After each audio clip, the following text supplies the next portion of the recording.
Assalamu alaikum. Bonjour à tous et bienvenue dans le 17e mini-cours d'arabe littéraire de cette série consacrée à l'étude des dialogues du manuel d'expression de la méthode de Médine. Aujourd'hui, nous continuons l'étude du deuxième dialogue de ce manuel qui, comme le précédent, se déroule dans le cadre de l'université de Médine, qui est composée de plusieurs facultés, ainsi que d'un établissement secondaire et d'un institut de langue arabe pour former les étudiants non arabophones. Dans les répliques suivantes de ce dialogue, Khalid demande donc à Mohammed de lui indiquer dans lequel de ces établissements il étudie. Aïna tadrus? Adrusu fi shu'batil lughatil arabiyyah. Dans cet échange, la question de Khalid est donc composée de deux termes. On trouve à son début le pronom interrogatif Aïna, qui correspond en français à l'adverbe interrogatif ou, suivi du verbe tadrusu, conjugué à la deuxième personne du singulier masculin au temps de l'inaccompli, al-mudari', et qui signifie tu étudies. Comme dans la question Aïna taskun, que nous avons étudiée dans le cours numéro 13, la présence d'un verbe dans cette phrase rend la traduction mot à mot en français quasiment identique à son sens général. On peut donc en déduire que cette nouvelle question de Khalid signifie « Où étudies-tu » et qu'on peut aussi formuler en français en disant « Où est-ce que tu étudies ?»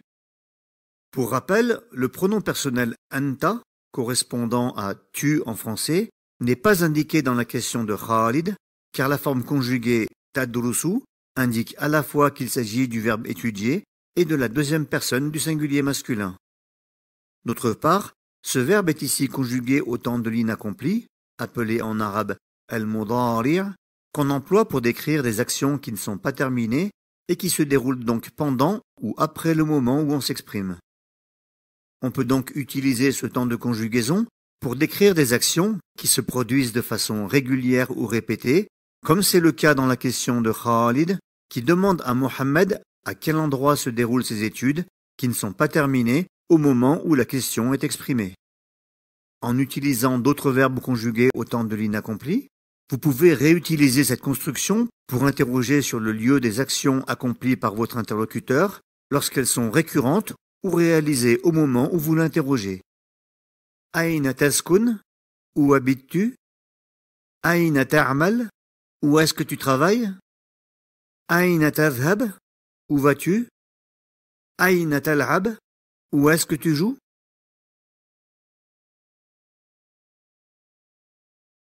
Intéressons-nous maintenant à la réponse de Mohammed, dans laquelle il indique à Khalid dans quel établissement de l'université de Médine il étudie actuellement, à l'aide d'une nouvelle phrase composée de 5 termes. Adrusu fi shu'batil lughatil arabiyyah. Elle commence par le verbe adrusu, conjugué à la première personne du singulier au temps de l'inaccompli, al-mudari', et qui signifie j'étudie. On trouve ensuite la particule fi, qui correspond en français aux prépositions à ou dans, suivie du nom shu'bati, qui signifie institut dans le contexte de l'université, mais qu'on peut aussi traduire par section ou division lorsqu'il est employé dans le contexte administratif. Ce nom est ensuite suivi du nom al-lughati, qui signifie langue, dans le sens d'une langue parlée par un groupe de personnes, comme l'arabe, le français ou l'anglais, suivi du nom al-arabiyyati, qui correspond à l'adjectif arabe.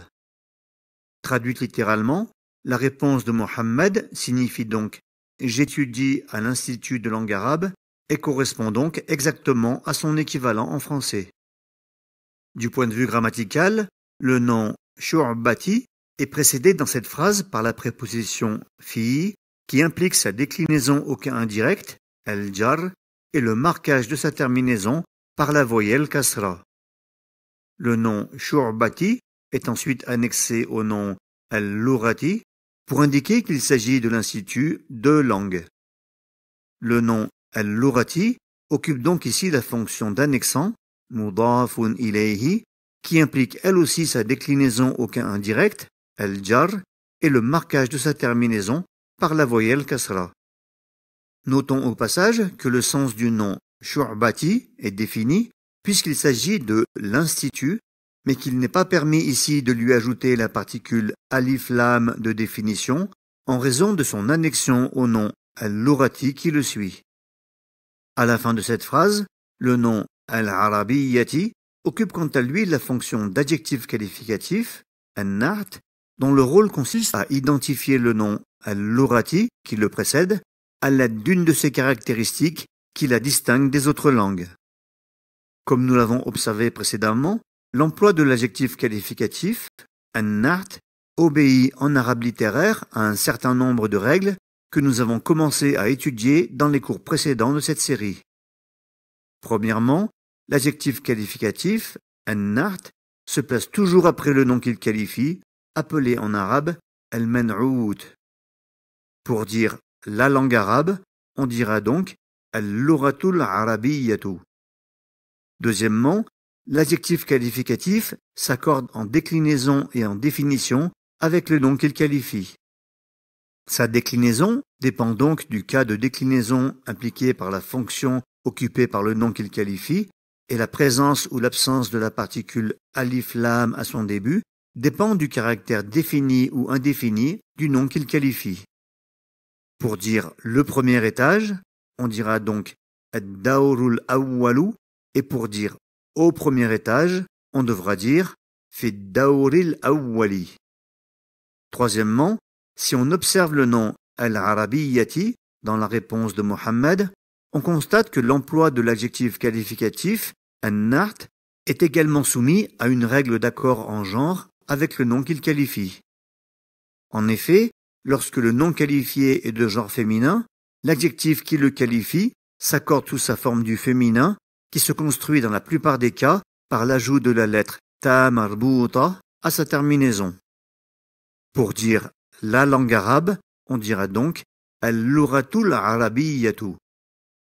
Dans la réponse de Mohammed, l'adjectif qualificatif al-arabiyyati s'accorde donc à la fois en genre, en déclinaison et en définition avec le nom al-lurati qu'il qualifie, et c'est la raison pour laquelle le nom al-arabiyyati débute lui aussi dans cette phrase par la particule alif lam de définition, qu'il se termine par la lettre ta marbuta qui marque le féminin, et qu'il est décliné au cas indirect, al-jar, est marqué à sa terminaison par la voyelle kasra. Dans la phrase adrusu fi shu'batil lughatil arabiyyati, nous avons donc un total de 3 noms qui sont considérés du point de vue de la déclinaison comme étant majrur, c'est-à-dire déclinés au cas indirect, en raison de leurs différentes positions ou fonctions grammaticales.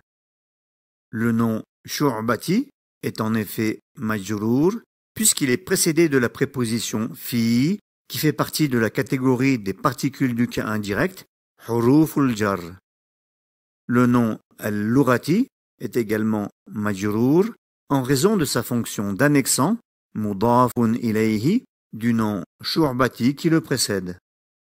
Enfin, le nom al-arabiyyati est lui aussi majrur en raison de sa fonction d'adjectif qualificatif, an-na'at, qui s'accorde en déclinaison avec le nom al-lurati qu'il qualifie.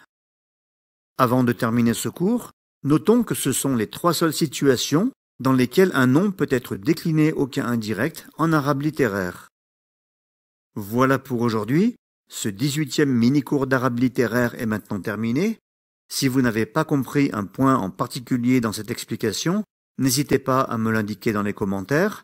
Si vous souhaitez recevoir les prochains cours ou consulter les cours déjà publiés, ainsi que l'ensemble de mes supports d'apprentissage de l'arabe littéraire, je vous invite à vous inscrire gratuitement au club privé arabe réussite en cliquant sur le lien indiqué dans la description. Pour être averti de la parution de mes nouvelles vidéos, abonnez-vous à ma chaîne. Wassalamu alaikum.